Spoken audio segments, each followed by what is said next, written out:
Eu peço que a igreja abra em 2 Reis,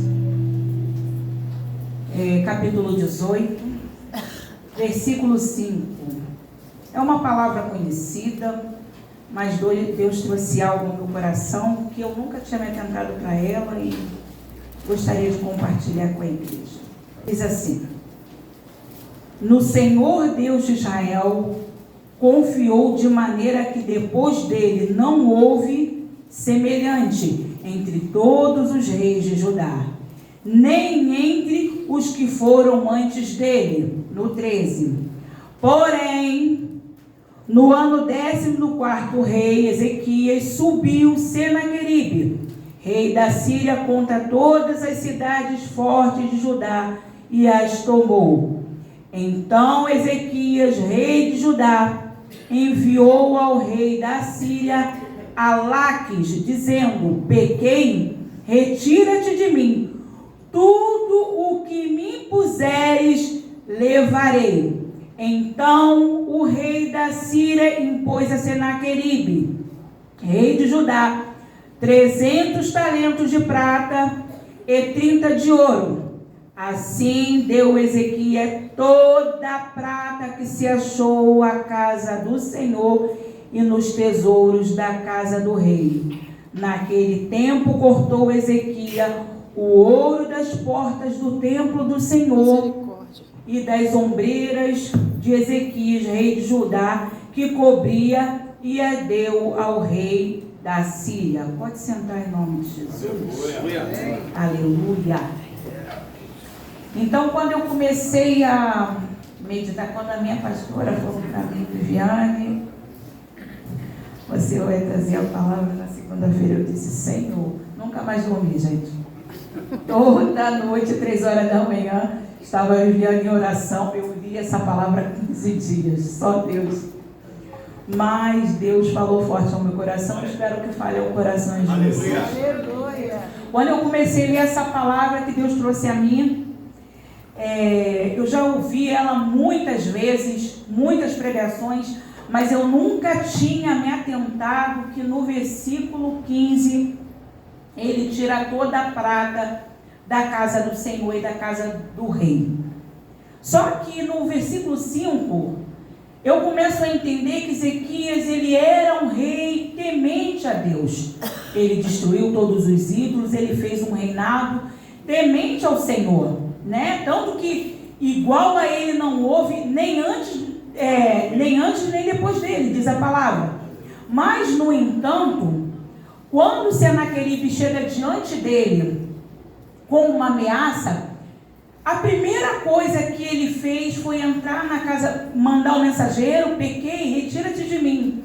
E entra na casa do Senhor quando Senaqueribe pede um tributo e retira toda a prata da casa do Senhor, todo o ouro da casa do Senhor, a ponto de tirar das portas. E eu pensei: meu Deus, o que o desespero faz com o ser humano? Aí eu começo a pensar quando é na nossa vida. Porque quando nós temos um problema, quando nós temos uma dificuldade, quando a gente recebe uma palavra negativa, quando a gente recebe um atestado de doença, qual é a nossa primeira atitude? Eu acho impressionante que Senaqueribe, mesmo sendo um homem que confiava em Deus, a primeira atitude dele é se render, é se desesperar. Porque a pressão faz com que o ser humano se desespere. E Deus me mandou aqui essa noite falar para você: não se desespere. Aleluia. Eu estou com você. Não se desespere. Eu creio. Então, quando Senaqueribe ele tira todo o ouro e ele entrega ao rei da Síria, Ezequias tira todo o ouro e entrega ao rei da Síria, eu começo a entender que a parte humana de Ezequias falou mais forte. E aí eu me lembro bem que, vou trazer um testemunho breve meu, mas a maioria sabe que quando eu me casei, Alberto ele não era evangélico, e normalmente quando uma esposa evangélica tem um marido incrédulo, o maior desejo dela é que ele se torne evangélico, né? E sempre que, quando a gente se conheceu, ele falou: olha, eu sou católico e eu não vou ser evangélico. Então a minha primeira atitude foi ser, não, ele vai se converter. Só que eu não busquei essa resposta do alto.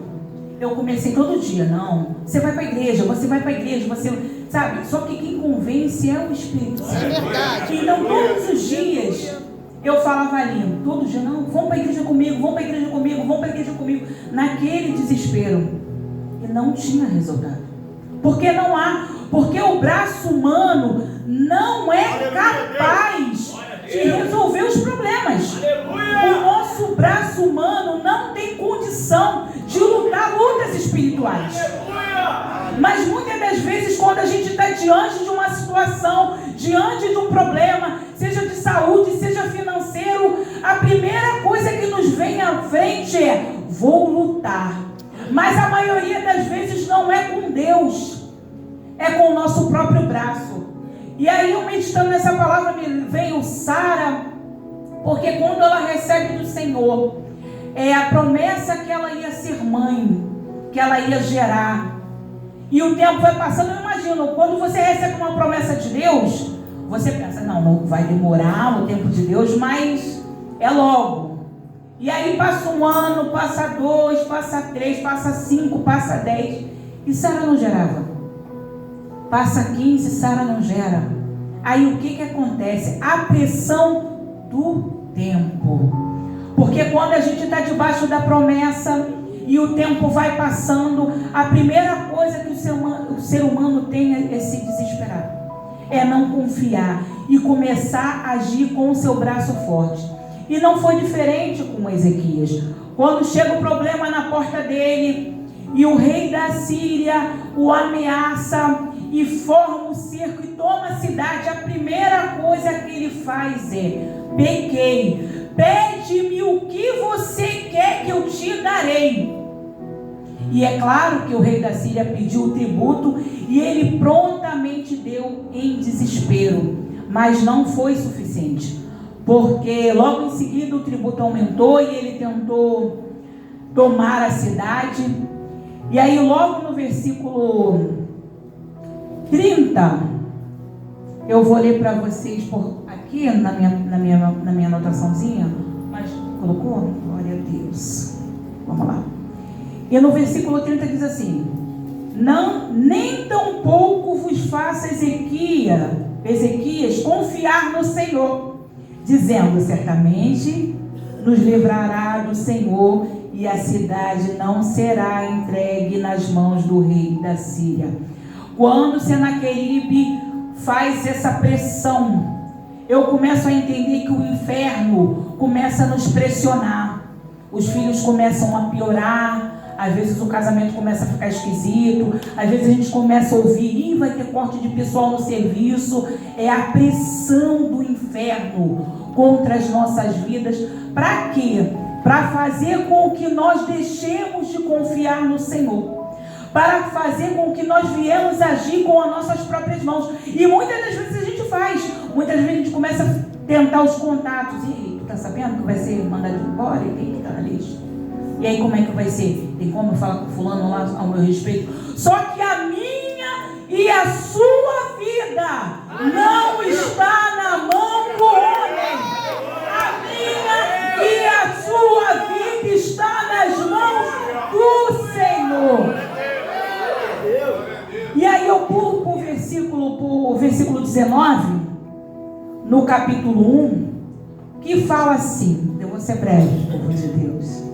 Fala assim: e aconteceu que, tendo ouvido Ezequias todas as ameaças do rei da Síria, o que ele faz?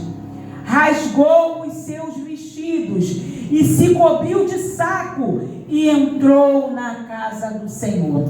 Mas aí eu pensei assim: mas como que entrou? Porque ele já tinha entrado, mas quando ele entrou a primeira vez, ele entrou para resolver sozinho. Ele não entrou para se humilhar. Ele entrou para resolver da maneira dele.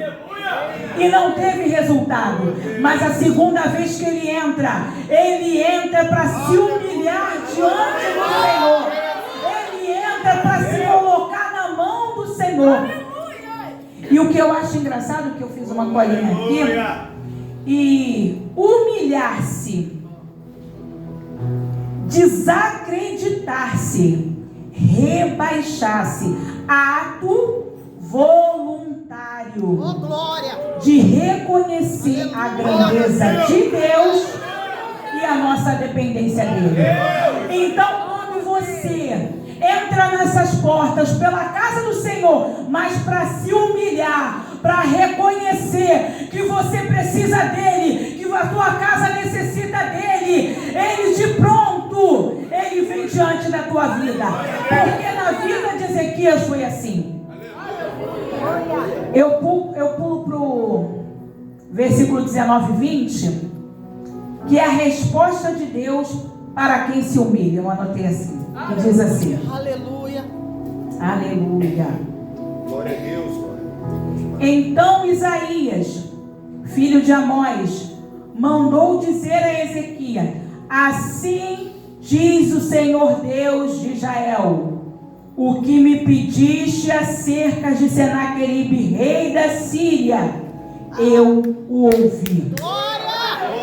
Então, quando você entra pelas portas, tentando resolver sozinho, sem se humilhar, sem depender de Deus, Deus não resolve. Ele precisa que a gente se humilhe. Ele precisa que a gente reconheça: eu preciso do Senhor, eu necessito do Senhor. Que pronto ele dá a resposta. Porque no 32 fala assim: portanto, assim diz o Senhor acerca do rei da Síria: não entrará nessa cidade, nem lançará nela flecha alguma, tampouco virá perante ela com escudo, nem levantará contra ela tranqueira alguma. 35. Sucedeu, pois, que naquela mesma noite saiu o anjo do Senhor, aleluia, e feriu o arraial dos sírios, 185.000 deles, e levantando-se pela manhã cedo, eis que eram todos corpos mortos. aleluia. A pessoa que, quando ela se humilha diante do Senhor, ela não precisa fazer nada. O próprio Deus envia um anjo para resolver a tua situação. O próprio Deus envia um anjo para resolver o teu problema. Mas o que eu preciso fazer?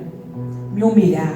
Eu preciso me colocar diante do Senhor em humilhação, reconhecendo: Senhor, eu preciso de Ti, eu necessito do Senhor, a minha casa necessita de Ti. Entra aqui, ó Deus, entra no meu processo, entra no meu casamento, entra na vida do meu filho, e ele entra. Aleluia. E com que base eu falo isso para vocês essa noite? Salmos 34, versículo 4. Aleluia. Fala assim: busquei ao Senhor e Ele me respondeu, livrou-me de todos os meus temores. Quando o irmão Renato trouxe a devocional, eu falei: Senhor, não temas, é de Deus. Não temas. É isso que o Deus veio falar para você aqui nessa noite. Não temas, confia em mim. Eu vou entrar, mas não tenta resolver com a tua mão. Não tenta resolver seus problemas, porque o nosso braço é limitado. Mas você tem um Deus todo-poderoso que pode realizar todas as coisas. Você tem um Deus que pode entrar na tua casa. Você tem um Deus que pode entrar na tua causa. Você tem um Deus que pode entrar na tua família. Mas coloca na mão dele. Aleluia. Coloca nas mãos do Senhor. Não temas. E Ele me tirou todos os temores. E não foi assim com o povo de Israel? E já vou encerrando. Isaías 43, no versículo 1, diz assim: aleluia, glória a Deus. Mas agora assim diz o Senhor que te criou. Que te criou. Ele só não criou o povo do passado, Ele te criou. Assim diz o Senhor que te criou, ó Jacó, e que te formou, ó Israel. Não temas, porque eu te remi, te chamei pelo teu nome, e tu és meu. Quando passares pelas águas, eu estarei contigo, e quando pelos rios, eles não te submergirão, e quando passares pelo fogo, não te queimarás, e nem chama arderá em ti, porque eu sou o Deus de Israel, o Santo de Israel, o teu Salvador. Ele é o teu Senhor. Confia nele. Coloca na mão dele a tua preocupação. Aleluia. Maravilhoso. E nessa noite, Deus pede para mim te perguntar: o que está te afligindo? O que está te preocupando? O que está fazendo te fazer perder a confiança no Senhor? O que hoje tem tirado a tua paz? Você tem um Deus grande, igreja. Você tem um Deus que cuida de ti. E nessa noite, nós vamos colocar os nossos problemas na mão dele. Nessa noite, nós vamos colocar nossas causas na mão dele. Enquanto as mulheres se preparam aqui na frente para cantar esse louvor, eu peço que a igreja fique de pé, que nós vamos levantar um clamor pela nossa casa. E você vai colocar na mão do Senhor toda a tua preocupação. Hoje você não vai levar para casa isso. Você vai deixar aqui, na mão de quem pode resolver, na mão de quem